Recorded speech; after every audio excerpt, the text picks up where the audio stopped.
Do you ever replay arguments in your head? Different words, different endings, same guilt. It's 2 a.m. and you're rewriting what you said 3 weeks ago at Thanksgiving dinner, or last Tuesday in the Zoom meeting, or that text you sent in 2019 that you're still editing in your mind.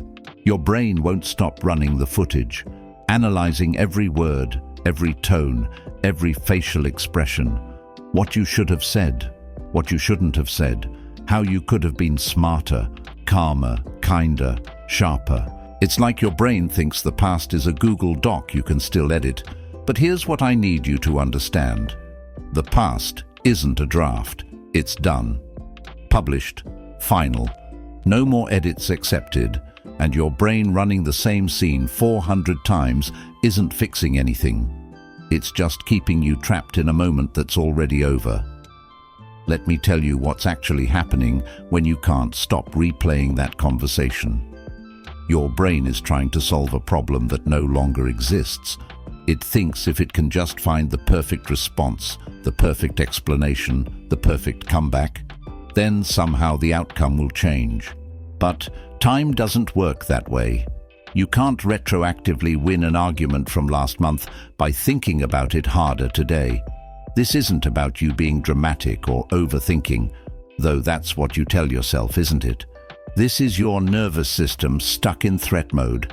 When we feel misunderstood, attacked, or like we failed socially, our brain registers it as danger, and danger requires a solution.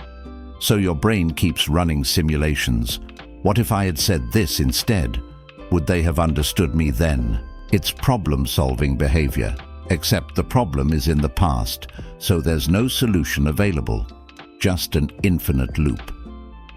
Psychologists call this rumination, and it's one of the strongest predictors of anxiety and depression. Not because you're weak, but because your brain is literally stuck trying to fix something that's already happened. You're not editing the past. You're punishing yourself in the present. Here's what that mental replay is actually costing you. It's stealing your present. You're sitting at dinner with people you love, but you're not actually there. You're back in that hallway argument from work. You're rewriting last week instead of living today. It's destroying your sleep. That's why you're awake at 3 a.m. with your heart racing, having imaginary conversations with people who are probably sleeping peacefully while you're fighting them in your mind. It's eroding your confidence. Every time you replay what you should have said, you're reinforcing the story that you failed, that you weren't good enough, that you need to be different than you were. It's damaging your relationships. You're so busy rehashing the last conflict that you're primed for the next one. You're walking into conversations already defensive, already preparing your next, better response. It's exhausting you. Mental rumination uses the same energy as actual problem solving, except you're solving problems that don't exist anymore. No wonder you're tired. According to research from the University of Michigan, people who ruminate have significantly higher levels of cortisol, the stress hormone. Your body thinks you're still in the argument, so it keeps you in fight or flight mode, even though the threat ended days ago. Stop for a second. Notice where your jaw is right now. Clenched, isn't it? That's what I'm talking about. You're holding tension from replaying something that isn't even happening. Let me ask you something real. What are you actually hoping for when you replay that moment? Are you hoping you'll finally feel like you said the right thing? Are you hoping the guilt will go away if you just analyze it enough? Are you hoping that person will somehow psychically receive your revised version and understand you better? Because none of that is going to happen. The replay isn't about fixing the past. It's about trying to fix how you feel right now about what happened. You feel guilty, so you replay it trying to find the moment where you weren't guilty. You feel misunderstood, so you replay it trying to find the words that would have made them understand. You feel small, so you replay it trying to find the version where you were bigger. But here's the truth. You can't think your way out of a feeling. You have to feel your way through it. The guilt isn't going to dissolve because you found the perfect comeback. It's going to dissolve when you accept that you were human in that moment, imperfect, reactive, doing your best with what you had. The need to be understood isn't going to disappear because you craft the perfect explanation. It's going to ease when you understand yourself and stop needing everyone else to validate your experience. All right, let's get specific, because stop overthinking is useless advice. Next time the replay starts, and it will start, do this. Name it out loud. I'm replaying again. Not I'm overthinking, not I'm being crazy, just I'm replaying again. Naming it creates distance. You're not the replay, you're the person noticing the replay. That's different. 2. Say, not today. You don't have to say, I'll never think about this again. That's not realistic. Just, not today, I'm not doing this today. Give yourself permission to revisit it tomorrow if you need to, but right now, today, you're choosing not to. Pull yourself back to now. Ask yourself, what is actually happening right now in this moment? Not what happened last week, not what might happen tomorrow. What is happening right now? Right now, you're probably sitting or standing somewhere safe. You're breathing, you're reading. That's what's real. The argument? That's a memory. Memories can't hurt you. Your thoughts about the memory are what's hurting you. 4. Breathe where your feet are. Literally feel your feet on the ground. Feel the temperature of the air. Hear the actual sounds around you. Your brain can't be fully in the past and fully in your body at the same time. Bring yourself back to your body. 5. Ask yourself, what do I need right now? Not what you needed in that moment that already passed. What do you need right now? Maybe you need to text a friend.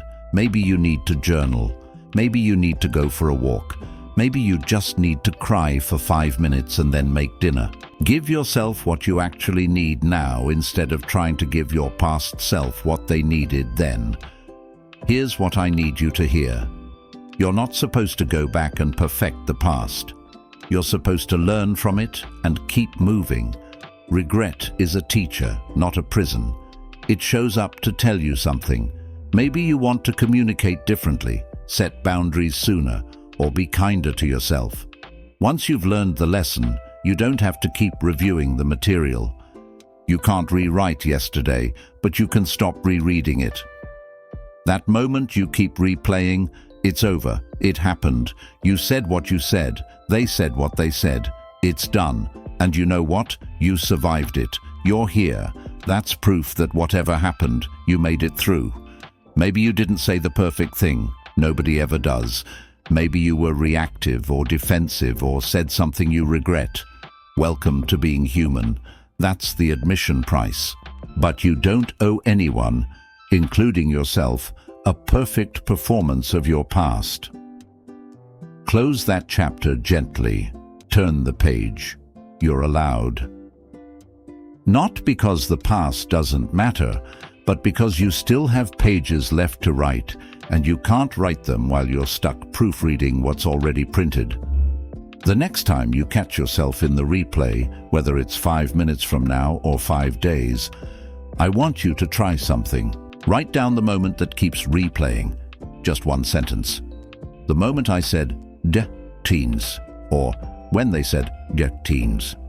Then write, what I learned, teens. Then write, what I'm releasing, teens, deens.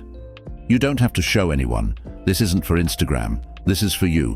Writing it externalizes it, gets it out of the loop in your head and onto paper where it becomes finite. Just words, not a life sentence. Then, and this is important, breathe it out. Deep breath in. Hold for 4 seconds. Breathe out slowly, and as you do, imagine you're releasing that moment, not erasing it, not denying it happened, just releasing your grip on it. You don't have to carry it anymore, you can set it down. Freedom isn't about never thinking about the past. It's about not living there. It's about noticing when you're replaying and choosing to come back to now. Again, and again, and again. Because you're going to slip back into the replay. That's normal. Your brain has carved neural pathways through this loop. It's a well-worn trail. But every time you notice and pull yourself back, you're creating a new pathway. You're teaching your brain, we don't live in that moment anymore. We live here. And over time, not overnight, but over time, the replay loses its grip. The moment that used to consume you becomes just a memory, something that happened, not something that defines you. You deserve better than living in reruns. You deserve to be present for the life you're actually living, not the one you think you should have lived differently. Now I need to know something, and I need you to be brutally honest. What moment still replays in your mind? You don't have to write the whole story. Just name it. The text I sent. The thing I said at dinner. The moment I didn't speak up. Write it. Release it. Breathe it out. We've all been there, honestly. Every single person reading this has a moment they wish they could edit. You're not alone in this loop. If this hit home, subscribe. We're tackling the real stuff, the loops, the guilt, the mental traps we don't talk about, but all experience. And if you know someone stuck in their own replay, send them this. Sometimes we need permission from outside ourselves to finally let go. That moment, it's over. You're still here. That means you won. Now stop giving the past more power than it deserves.